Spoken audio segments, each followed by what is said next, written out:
4. 오중흡과 칠련대. 경애하는 수령 김일성 동지께서는 어느 해인가 장편소설 준엄한 전글을 읽으시다가 오중흡이 희생되는 장면에서 너무도 가슴이 아파 더 읽지 못하고 오래전에 자신의 곁을 떠나간 그를 생각하며 밤을 밝히시었다고 한다. 어버이 서령님께서는 대부대 선해작전의 1단계를 빛나게 장식한 더나연 육가성 전투에 대해 말씀하실 때마다 오중흡의 최후를 회상하시었으며 오중흡의 영적 상해를 돌이켜보실 때마다 항일혁명의 나날 조선혁명의 사령부를 목숨으로 보위한 칠련대의 결사옹이 정신과 투쟁업적에 대해 깊은 애정을 가지고 회상하시었다. 우리가 오중흡을 잃은 것은 육가성 전투에서였습니다. 그 전투에서 중대장 최일현과 기관총 소대장 강홍석이도 잃었습니다. 3명 다 내가 끔찍이 아끼고 사랑하던 지휘관들이었는데 분하게도 한날 한시에 다 잃었습니다. 항일전쟁을 하는 과정에 많은 전우들을 잃었는데 오중흡을 잃은 것이 제일 분하고 가슴 아팠습니다. 오중흡의 특징을 한마디로 요약하면 소리는 작지만 그림자가 큰 사람이라고 표현할 수 있습니다. 그림자가 크다는 것은 발자취가 크고 이뤄놓은 업적이 크다는 뜻입니다. 우리 부대의 지휘관들 중에 최춘국이나 오중흡이만큼 소리를 작게 내는 지휘관도 아마 없었을 것입니다. 소리를 작게 낸다는 것은 자기를 잘 나타내지 않는다는 뜻으로도 해석할 수 있고 조용하고 얌전하다는 뜻으로도 해석할 수 있을 것입니다. 오중흡은 군사지휘관으로서는 드물다고 할 만치 조용하고 얌전한 사람이었으며 소리는 작게 내면서도 일을 많이 하는 사람이었습니다. 그리고 자기를 내세우지 않는 겸손하고 소박한 일꾼이었습니다. 최춘국을 가리켜 새색시 같은 사람이라고들 했는데 오중흡은 그보다 더 얌전한 사람이었습니다. 부족점을 찾아내자고 하면 어느 것이라고 딱 찍어 말할 수 없는 그런 유형의 인물이었습니다. 오중흡은 일상생활에서는 조용하고 얌전한 것 같지만 혁명 실천에 들어가서는 매우 과단성이 있는 사람이었습니다.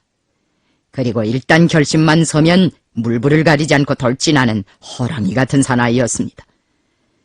어지간한 난관 같은 것은 탁탁 퉁겨버리면서 무슨 일이든지 끝장을 보고야 말았으며 맡은 임무를 수행하기 전에는 잠도 휴식도 몰랐습니다. 오중흡은 정의를 옹호하는 정신이 강한 반면에 부정의와는 절대로 타협하지 않았습니다. 그가 남보다 일찍 계급의식에 눈을 뜨게 된 것은 정의에 대한 강한 옹호의 정신과 부정의에 대한 비타협성 때문이었다고 생각합니다. 어느 해인가 오중흡이네는 가물이 들어 농사를 망친 적이 있다고 합니다. 오중흡의 아버지는 농사 형편이 여사하니 금년만은 좀 사정을 보아달라고 지주에게 간청하였습니다. 그러나 인색하고 포악한 지주는 동정은 고사하고 도적놈이라는 당치 않은 감투를 씌우며 오중흡의 아버지를 단장으로 내리치려고 하였습니다. 곁에서 그 광경을 보고 있던 오중흡은 참다 못해 단장을 휘두르는 지주를 도리깨로 후려갈기었습니다. 그 당시 오중흡의 나이가 14살인가 15살이었다고 하니 그가 어린 시절부터 정의감이 얼마나 강했는가를 알 수 있을 것입니다. 정의감이 강한 사람은 계급적으로도 빨리 각성되고 혁명에도 빨리 뛰어듭니다. 그리고 대오의 선봉에서 생사를 가리지 않고 싸워나가는 훌륭한 투사로 성장합니다. 오태희 노인의 말에 의하면 어린 시절에 그는 독립군 놀이를 몹시 즐겼다고 합니다. 그가 살던 동네는 김좌진이 청청마를 타고 왔다 갔다 하던 것이었습니다. 그러니 독립군 물을 먹지 않을 수 없었습니다. 그는 사촌형 오중화의 영향을 받으면서부터 공산주의 물을 먹었습니다. 그가 일찍부터 혁명에 눈을 뜬 것은 나라를 강탈한 자들에 대한 증오심과 반항심이 강했기 때문입니다. 지금 생각해봐도 오중흡이만큼 담차고 용감한 지휘관은 드물었습니다. 예로부터 명장들은 무인의 도를 닦는 데서 지인과 함께 담과 영을 중시하고 그것을 배양하는 데 힘썼다고 합니다. 호랑이가 자기 새끼를 벼랑에서 굴리는 것은 무엇 때문입니까? 담력을 키워주기 위해서입니다. 오중흡은 강무당에도 간 적이 없고 도사도 만난 적이 없지만 항일의 불길 속에서 혁명가가 지녀야 할 담력과 영력을 키워나갔습니다. 그는 1939년 추석을 앞두고 화령현 삼도구 부근에 있는 금광을 습격할 때 전쟁터에서 보기 드문 일화를 창조하였습니다. 그 싸움을 지휘할 때 적탄이 어종읍의 이마에 와 맞았습니다. 그런데 좀 빗맞은 탓인지 그는 살아났습니다. 그가 이마에 적탄을 맞고도 죽지 않고 살아남아 전투 지휘를 계속한 것은 기적이었습니다. 사람의 얄팍한 두개골이 아무리 빗맞는다 해도 탄알을 막는다는 것은 믿을 수 없는 일이라고 할 수 있는데 그것은 틀림없는 사실이었습니다. 나도 전령정이 붕대를 감아주었다는 그 상처를 보았습니다. 덕무들이 어중읍더러 당신은 참으로 운이 좋은 사람이다. 하느님 덕을 단단히 보았다고 말해주자 그는 일본 놈들의 눈먼 총알이 겁쟁이의 이마는 뚫을 수 있을는지 모르나 공산주의자의 이마는 뚫지 못한다고 하였습니다. 그가 이마에 적탄을 맞고도 전투를 계속 지휘하고 있을 때 이번에는 적들이 던진 수류탄이 성벽을 넘어와서 대원들의 발밑에 떨어졌습니다. 위험한 순간이었습니다. 어중읍은 발밑에 와 떨어진 수류탄을 잽싸게 집어서 성벽 너머로 힘껏 던지었습니다. 적들은 자기네가 던진 수류탄이 되넘어오자 헌비백산에서 사방으로 도망쳤습니다. 어중읍은 그 순간을 놓치지 않고 대원들을 돌격으로 불러일으켰습니다. 그러니 이것이야말로 또 하나의 기적이 아니겠습니까? 수류탄이란 투척 시간부터 폭발 시간까지 불과 2 내지 3초의 여유밖에 없는 근거리 살상 무기입니다. 폭발 직전의 수류탄을 손에 집어든다는 것 자체가 벌써 하나의 모험입니다. 어중읍은 바로 그런 위태위태한 모험을 눈썹 하늘이 까딱하지 않고 해낸 사람입니다. 이 두 일화를 통해서도 덕무들은 어중읍의 인간상을 파악할 수 있을 것입니다. 어중읍은 싸움을 아주 재치있게 하는 군사지휘관이었습니다. 군사지휘관으로서의 그의 장점은 우선 정황 판단과 결심이 빠르고 전투 조직이 치밀한 것이었습니다. 그는 일단 결심이 선 다음에는 망설이지 않고 결단성 있게 밀고 나가는 특기를 가지고 마치 씨름을 잘하는 사람이 묘한 수를 써서 힘이 센 적수를 넘어뜨리듯이 아무리 우세한 적과 맞다들어도 그에 알맞는 전술을 적용하여 실수 없이 소탕해버리곤 하였습니다. 사실 그 사람은 최현이나 최춘국에 못지않은 세련된 싸움꾼이었습니다. 그런데 노상 사령부와 같이 다니다 보니 그에 대한 소문이 적게 났습니다. 나는 지금까지 수십 년 동안 형령을 해오면서 어중훈만큼 조직성이 강하고 규율성이 강한 사람을 많이 보지 못하였습니다. 그가 조직성이 강하고 규율성이 강한 투사라는 것은 무엇보다도 상급의 명령 지시에 대한 절대성, 무조건성으로 표현되었습니다. 임무를 받을 때에는 예! 하고 무조건 접수하였으며 무슨 일에서든지 변명할 줄을 몰랐습니다. 어중읍은 우리가 주는 명령과 지시를 1분 1초도 어기지 않고 무조건 철저히 수행하곤 하였습니다. 어디 가서 어떤 임무를 수행하고 언제까지 어느 연락장소에 도착하라고 하면 꼭꼭 어김없이 임무를 수행하고 제 시간에 도착하였으며 간혹 임무를 수행하는 과정에 예상치 않았던 일이 생기게 되면 서부대를 남겨두어 그 임무를 수행하게 하고 자기 자신은 기본 부대를 데리고 어떻게 해서든지 약속한 날짜에 돌아오곤 하였습니다. 그럴 때마다 그는 우리가 제때에 돌아가지 못하면 사령관 동지가 근심한다고 하면서 대원들을 교양하고 고무하였습니다.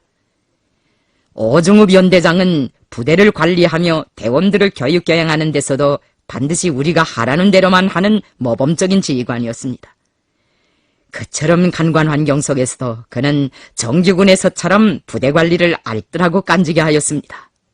그가 지휘하는 7년대에는 꿰진 신을 신거나 찢어진 바지를 입고 다니는 대원들이 없었습니다. 어중읍은 행군하다가도 옷이 꿰진 것을 보면 도중 휴식 시간에 옷을 다 기워 입게 하였습니다. 그가 부대 관리를 잘하였기 때문에 그의 수하에서는 한 건의 사건 사고도 나지 않았습니다. 어중읍 덕무는 내 입에서 무심결이 흘러나오는 혼자소리도 다 사령관의 여구나 명령으로 받아들이었습니다. 1939년 추석을 앞둔 어느 날 나는 올기강 미령에서 500명과 함께 산책을 하다가 지나가는 소리로 추석이 가까워오는데 라고 한 적이 있습니다. 그런데 그 말이 어느새 어중읍의 귀에까지 들어갔습니다. 나의 의도나 지향을 누구보다도 민감하게 포착하고 받아들일 줄 아는 어중읍은 그 말을 그저 스쳐보내지 않고 사령관 동지가 왜 추석이 가까워온다고 했겠는가? 혹시 신입대원들이 추석을 맞으면서 고향 생각을 하게 되리라는 것을 미리부터 내다보고 명절 준비가 걱정되어 하는 말이 아니겠는가 하고 자기 나름대로 해석하였습니다. 그는 며칠 후 추석 준비를 위한 전투를 조직해서 많은 식량과 식료품을 여액해 가지고 왔는데 월병까지 있었습니다.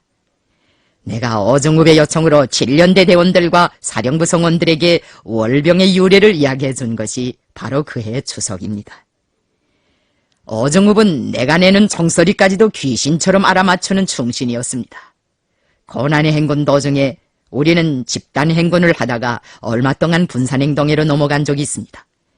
그때 나는 어정읍이와 헤어지면서 범의 삼수골에서 만나자는 약속을 하였습니다. 그 당시 조선 사람들은 13도구 골짜기를 삼수골이라고 불렀습니다. 1939년 3월 초순에 나는 삼수골의 어느 한 부락을 습격하는 전투를 조직하였습니다. 어정읍은 그때 우리가 내는 총소리를 듣고 이것은 사령관 동지께서 올린 총소리요. 불과 한 개 중대 영양밖에 안 되는 사령부가 노출되어 적들의 포위에 둘 수 있어. 덕무들 사령부를 목숨으로 보호해야 하오. 라고 하면서 앞장에서 우리가 있는 곳을 향해 달렸다고 합니다. 어정읍은 사람이 워낙 진국이었습니다. 그가 왕청년 원가점이라는 곳에서 지하활동을 하다가 유격대에 갓 입대했을 때의 이야기를 한 가지 하겠습니다. 그 당시 왕청 유격대에는 총이 부족하였습니다. 유격대 입대한 사람도 많고 입대하겠다고 하는 사람도 많았지만 총이 없는 것이 문제였습니다. 그래서 총이 없는 대원들은 예술영화 유격대의 오형제에 나오는 것처럼 칼을 차고 다니거나 창을 메고 다니었습니다. 어정읍도 역시 처음에는 야장간에서 만들어낸 칼을 차고 다니었습니다. 왕청 유격대에서는 총이 없는 대원들을 늘 대열의 맨 뒤에 세우곤 하였습니다. 어정읍은 보초를 설 때마다 다른 대원들의 총을 빌려가지고 나가곤 하였습니다. 그러나 그는 그것을 조금 더 창피스럽게 여기지 않았습니다. 어정읍이 몇 달 동안 칼만 차고 다니기 때문에 덕무들은 그를 만나기만 하면 늘 놀려주곤 하였습니다. 어느 날 나는 어정읍에게 정읍덕무, 덕문 밤낮 칼을 차고 남의 뒷공무니만 따라다니는데 그래도 섭섭하지 않은가고 정색해서 물었습니다. 그랬더니 어정읍은 이 칼도 큰 것으로 생각합니다. 총이 어떻게 다 차려지겠습니까? 총이야 싸움을 하면 아무 때건 생기게 되겠지요. 하고 말하지 않겠습니까? 말은 그렇게 했지만 다른 사람들이 다 총을 메고 다닐 때 칼과 작탄을 차고 남들의 뒤를 따라다니자니 사실이야 얼마나 거북했겠습니까? 그러나 그는 조금 더 내색하지 않고 태연하게 칼을 차고 다녔습니다. 우리는 장이나 칼을 가지고 다니는 유격대원들에게 총을 해결해주기 위하여 전투를 조직하였습니다. 총을 얻자면 전투를 해야지 다른 방법이 없었습니다. 그래서 도문에서 산차구를 거쳐 목단강으로 들어가는 철도공사장을 습격하였습니다. 어정읍 덕무는 이 전투에서 보총을 여러 자루나 빼앗아냈습니다. 그는 적 장교가 차고 있던 권총까지 빼앗아왔습니다. 노획한 무기를 누구에게 써야 하는가 하는 것은 전투 총화회의에서 결정하였습니다. 우리는 전투에서 영감성을 발휘하고 규율을 잘 지키는 대원들에게 우선적으로 총을 주는 원칙을 세웠습니다.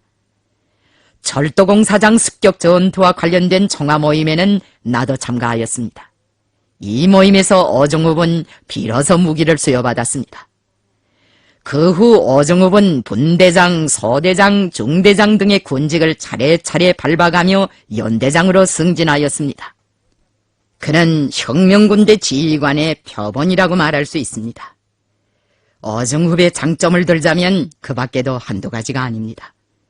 어정읍은 얌전한 사람이지만 일상생활에서 쾌활하고 낙천적이었으며 부침성이 좋고 향학열도 높았습니다. 그는 허튼 소리를 잘하지 않는 사람으로서 품행이 단정하였고 동지들이 어떤 비판을 주든지 그것을 다 접수하고 성실하게 고쳐나갔습니다.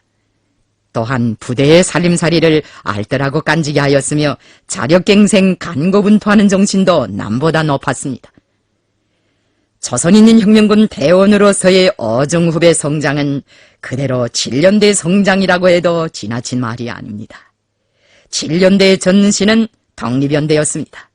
독립연대는 왕청, 연길, 화령을 비롯한 동만의 각 현들에서 한 개 중대씩 선발하여 편성한 연대입니다. 왕청현에서는 칠중대가 독립연대에 망라되었습니다.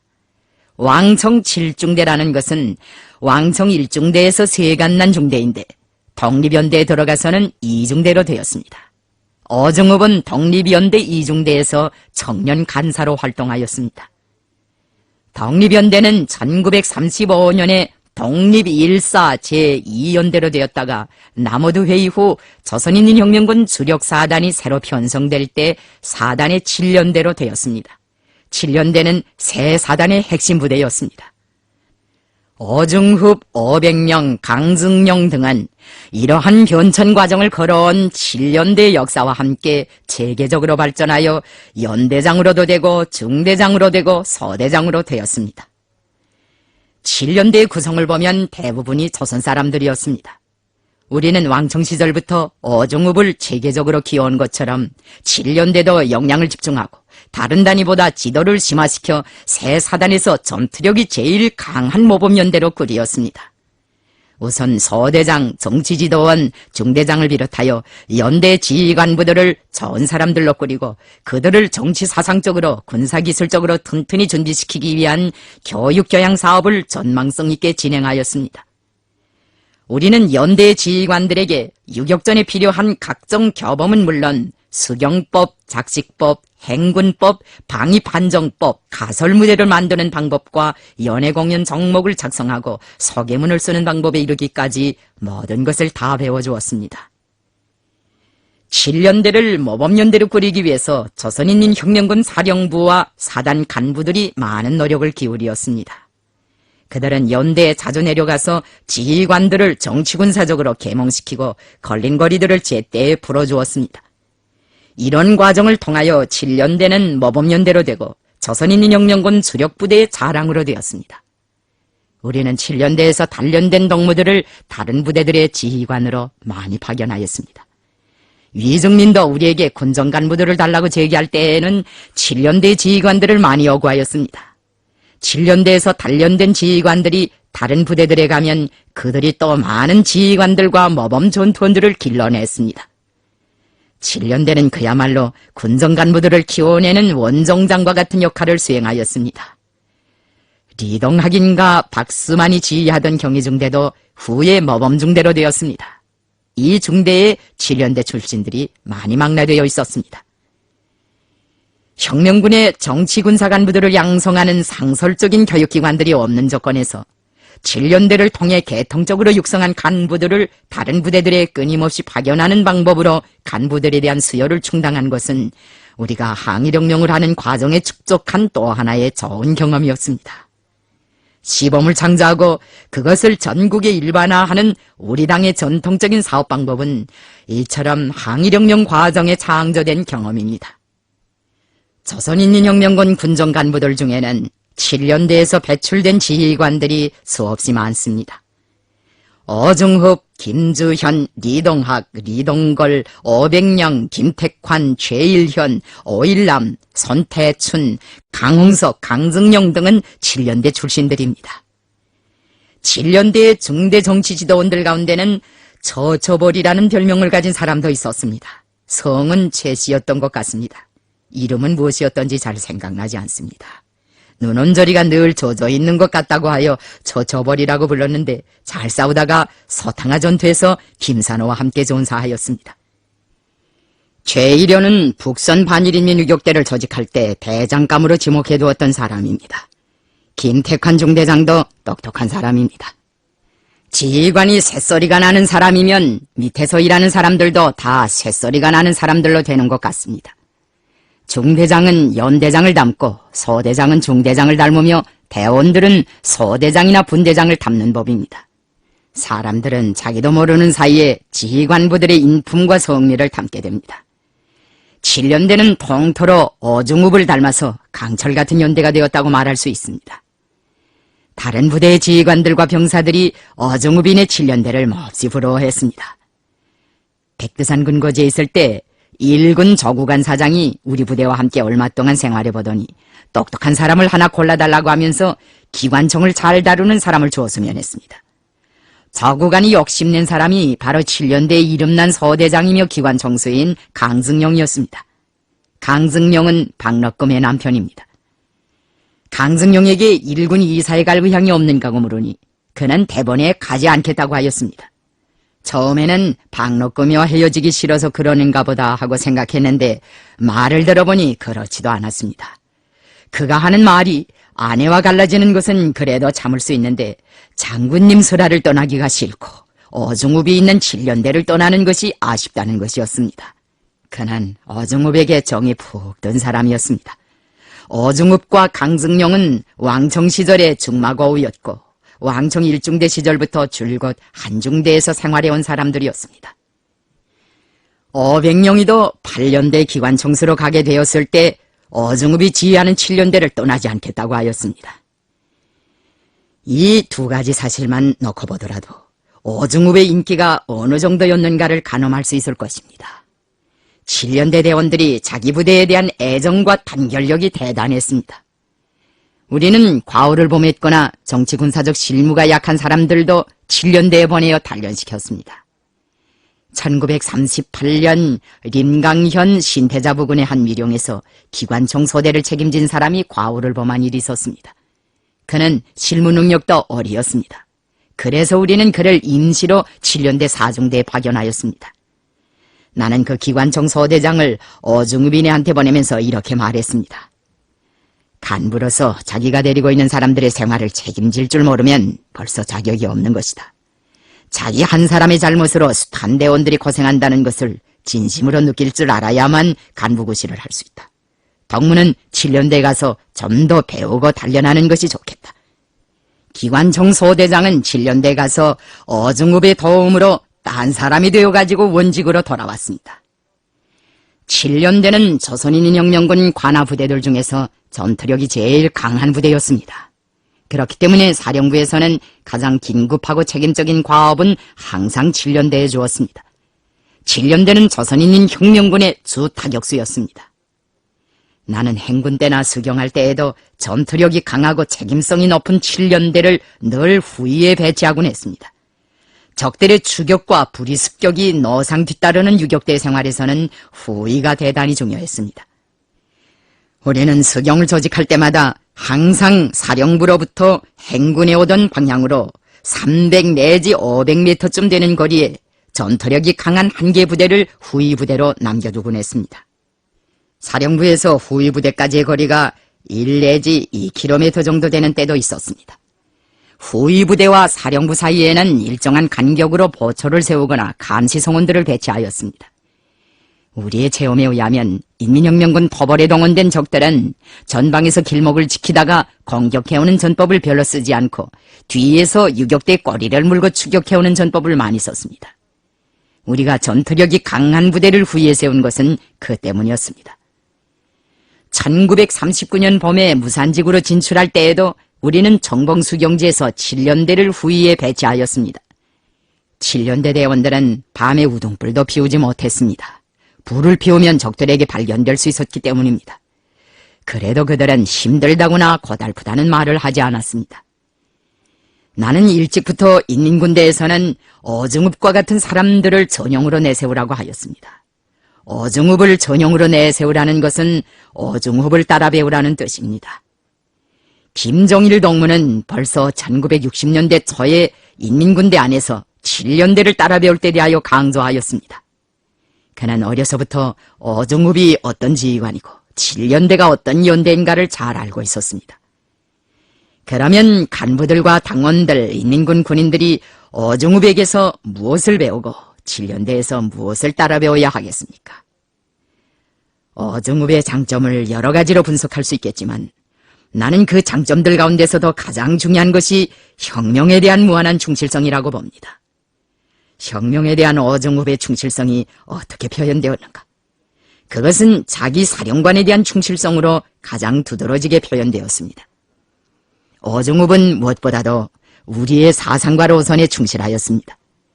그는 조선공산주의 운동과 조선민족해방운동과 관련된 우리의 사상과 노선을 언제나 정당한 것으로 받아들이고 그것을 심오히 연구하였습니다.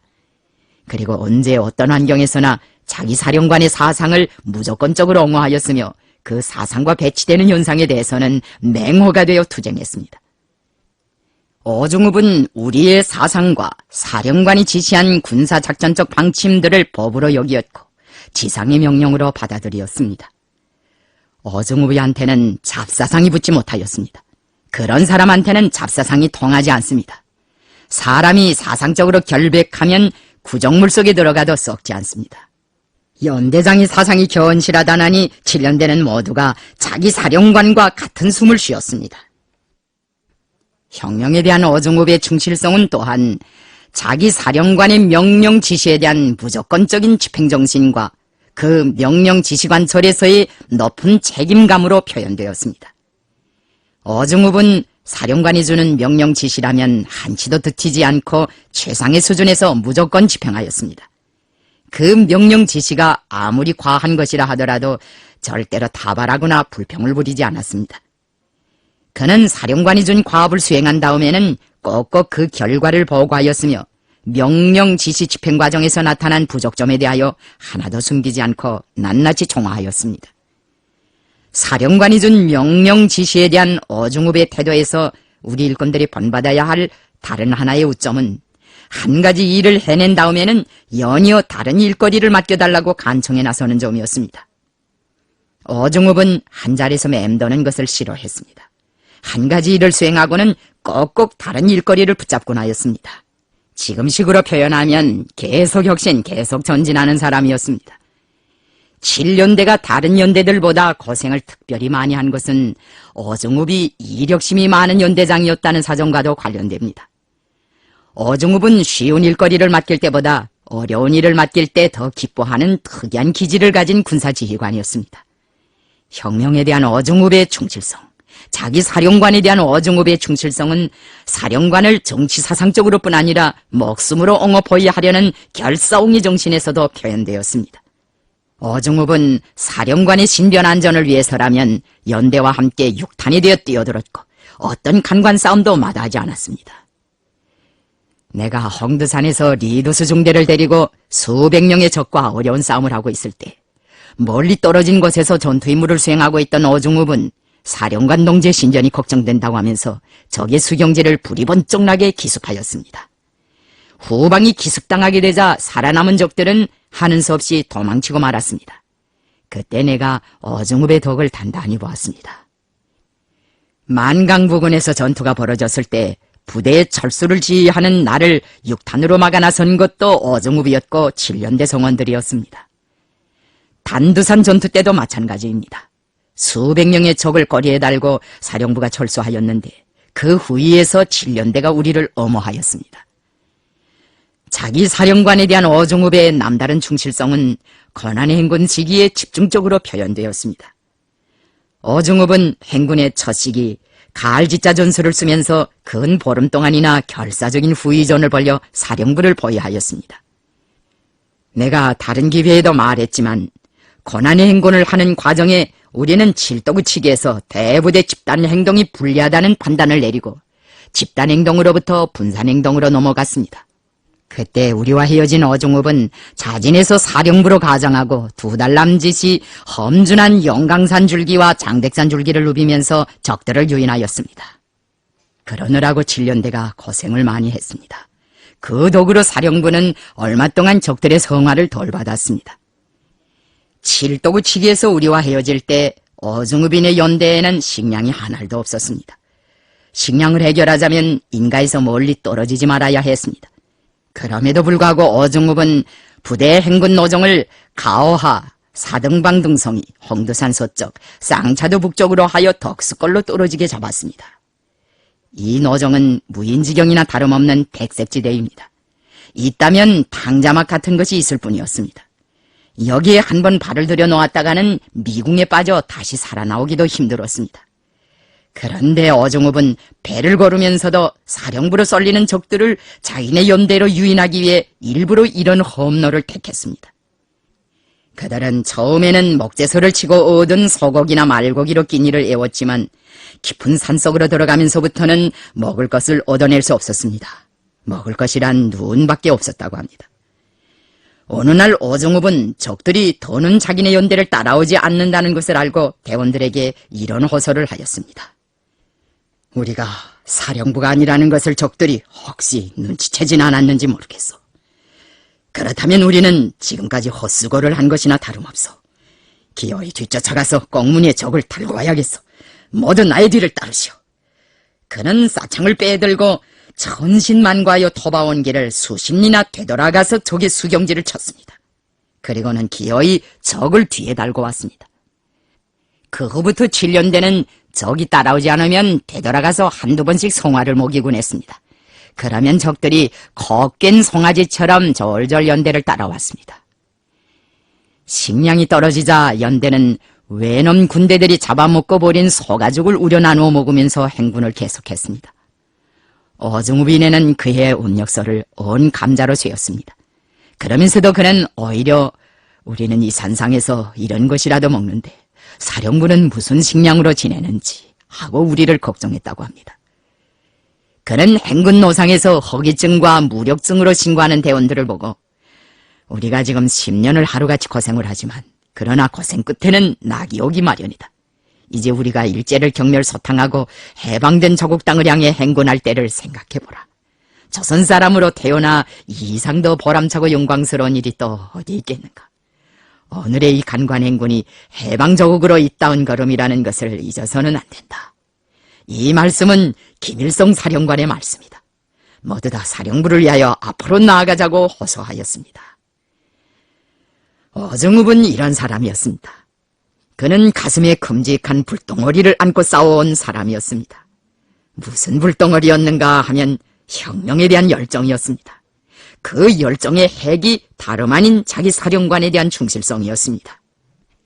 다시 한번 말하지만 언제 어떤 정황 속에서나 모든 병사 지휘관들이 한결같이 사령부의 안전부터 생각하는 것이 7년대의 고유한 특성이며 사령관의 명령 지시를 목숨처럼 귀중히 여기고 그것을 최상의 수준에서 관철하며 사령부의 의도를 그 누구보다도 민감하게 포착할 뿐 아니라 그 의도가 무엇인가를 알게 되면 온몸이 육탄이 되어 앞장서서 끝장을 볼 때까지 완강하게 관철해 나가는 것이 바로 7년대 생활과 투쟁의 전투적인 기풍이었습니다.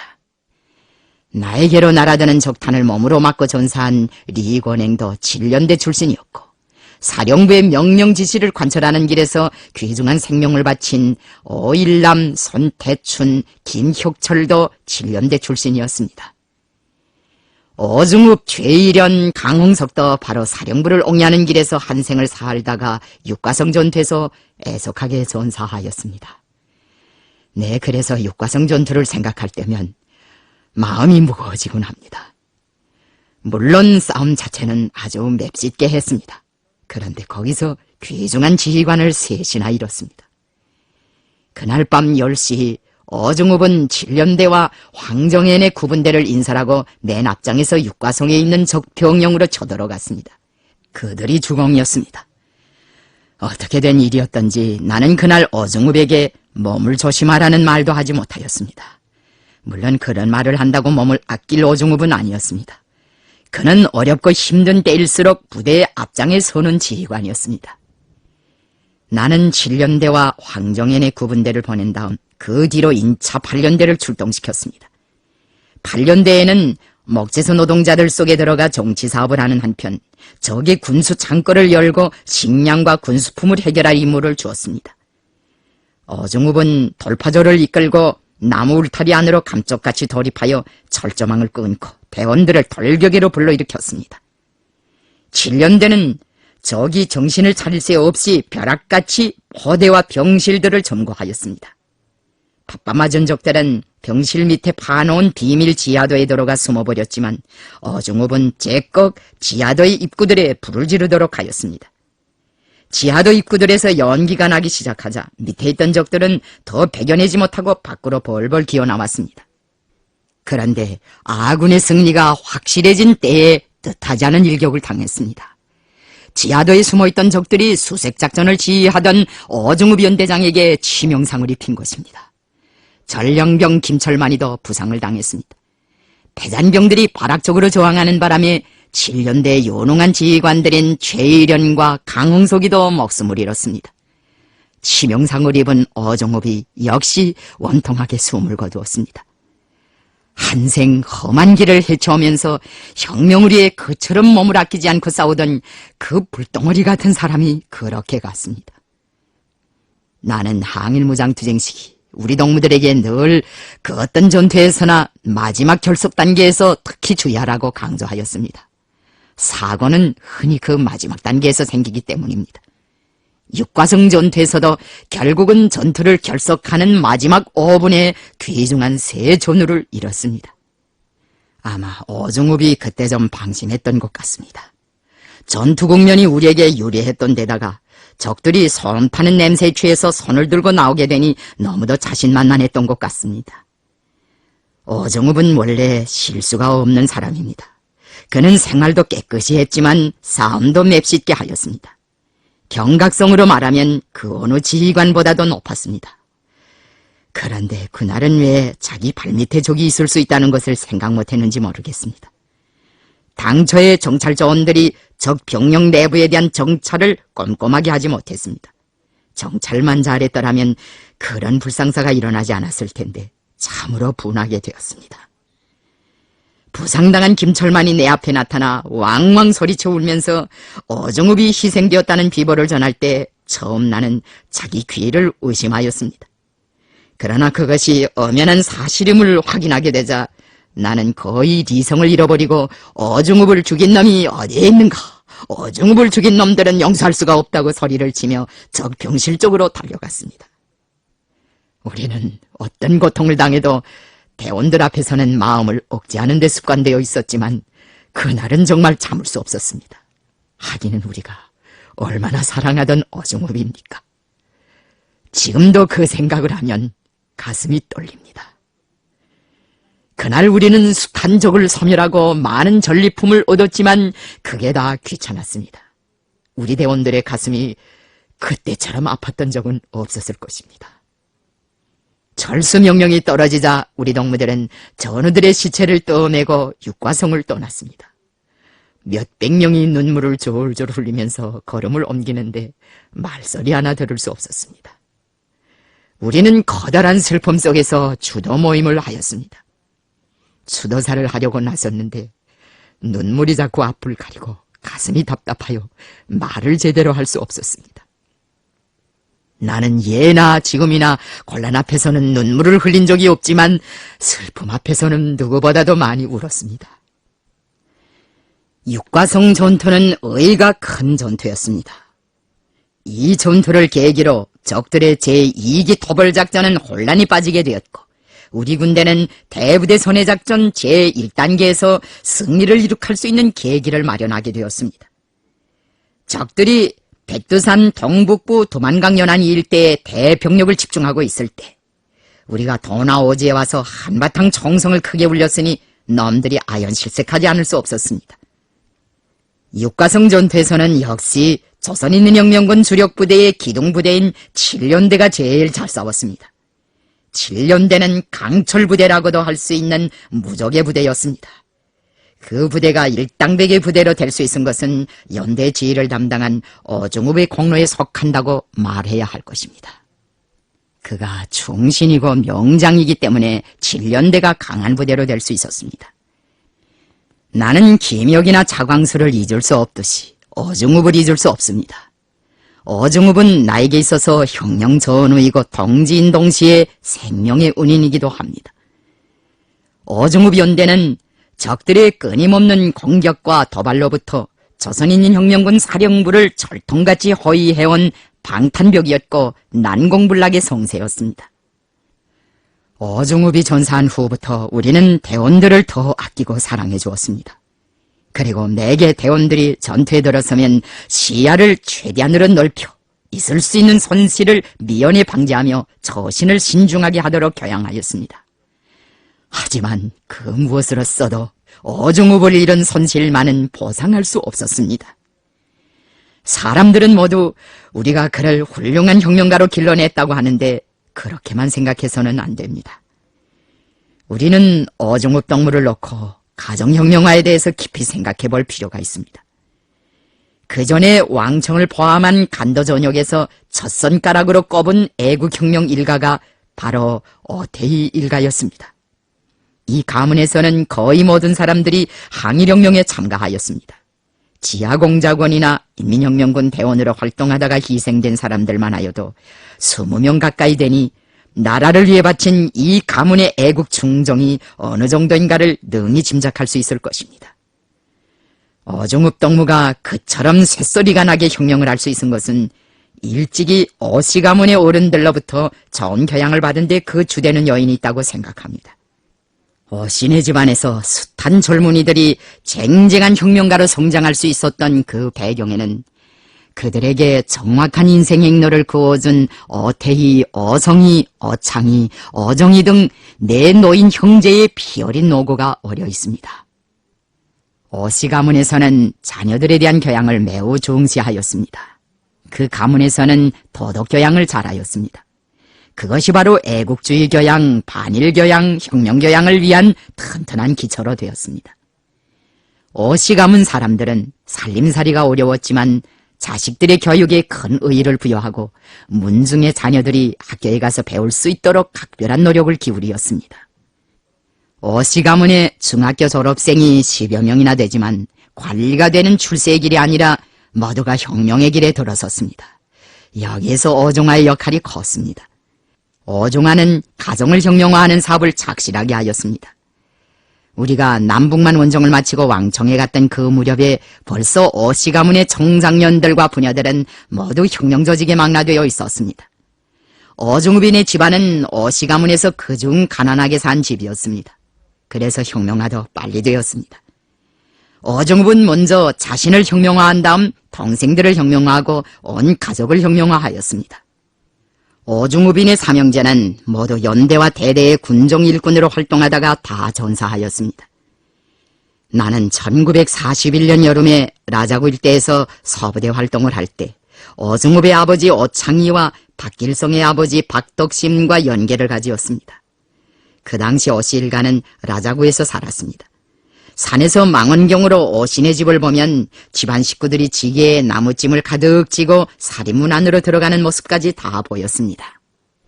어신의 집안 사람들은 라자구에 와서도 혁명군대의 후방 가족답게 생활을 잘하고 있었습니다. 나는 그때 기밀동무를 통하여 어창희, 박덕심 노인을 중심으로 하여 라자구 일대의 후방 가족들로 지하조직을 모아주었습니다. 서부대 활동 시기 백두산 동북부로 진출했을 때 우리는 어창희 노인의 도움을 많이 받았습니다.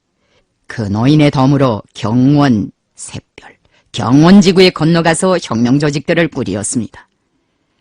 어씨 일가는 정말 역사책에 기록해둘 만한 혁명 일가입니다. 나는 지금도 이따금씩 어중읍이 살아있다면 얼마나 좋을까 하는 생각을 하곤 합니다. 그가 살아있다면 우리나라에 수많은 7년대들이 태어났을 것입니다. 지금 김정일 동무가 인민군대 안에서 어중읍을 따라 배우는 운동을 지도하고 있는데 그것은 아주 좋은 일입니다. 지난날 내 곁에는 어중읍과 같은 충신들이 많았습니다. 어중읍과 같은 충신들을 많이 길러내어 김정일 동무의 곁에 세워주어야 합니다. 김정일 동무는 조선의 미래이고 조선혁명의 운명입니다. 우리 조국이 영원 무공토록 번영하고 우리나라 사회주의가 승승장구하자면 김정일 동무가 건강해야 하며 전당 전군이 김정일 동무의 용도를 잘 받들어야 합니다. 일꾼들은 김정일 동무를 혁명의 순회로 받들고 백두밀림에서 개척된 주체의 혁명 위협을 대를 이어 계승 완성해갈 굳은 각오를 가지고 사회주의 건설의 모든 전선에서 계속 빛나는 성과를 일으켜야 하며 어중읍 연대가 사령부를 보유한 것처럼 조선혁명의 최고 사령부인 당중앙위원회와 김정일 동무를 목숨으로 엉어 보유하여야 합니다.